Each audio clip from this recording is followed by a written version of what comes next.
नमस्कार, स्वागत है आपका ओम शक्ति टीवी में।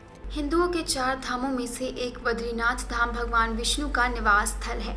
ये भारत के उत्तरांचल राज्य में अलकनंदा नदी के बाएं तट पर नर और नारायण नामक 2 पर्वत श्रेणियों के बीच स्थित है।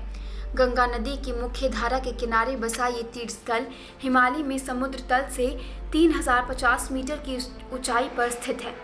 यहाँ प्रचुर मात्रा में पाई जाने वाली जंगली बेरी बद्री के कारण इस धाम का नाम बद्री पड़ा।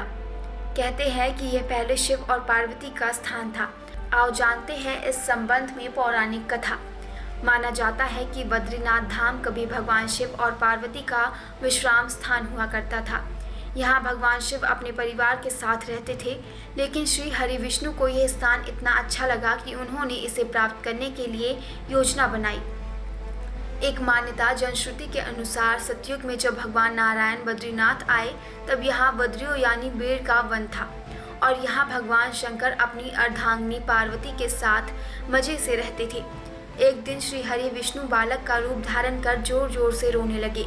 उनके रुदन को सुनकर माता पार्वती को बड़ी पीड़ा हुई। वो सोचने लगी कि इस बीहड़ वन में ये कौन बालक रो रहा है, यहाँ आया कहाँ से है और इसकी माता कहाँ है। यही सब सोचकर माता को बालक पर दया आ गई। तब वे उस बालक को लेकर अपने घर पहुंची। शिवजी तुरंत ही समझ गए कि ये कोई विष्णु की लीला है। उन्होंने पार्वती से इस बालक को घर के बाहर छोड़ देने का आग्रह किया और कहा कि वो अपने आप ही कुछ देर रोकर चला जाएगा। लेकिन पार्वती माँ ने उनकी बात नहीं मानी और बालक को घर में ले जाकर चुप कराकर सुलाने लगी। कुछ ही देर बाद बालक सो गया। तब माता पार्वती बाहर आ गई और शिवजी के साथ कुछ दूर भ्रमण पर चली गई। भगवान विष्णु को इसी पल का इंतजार था।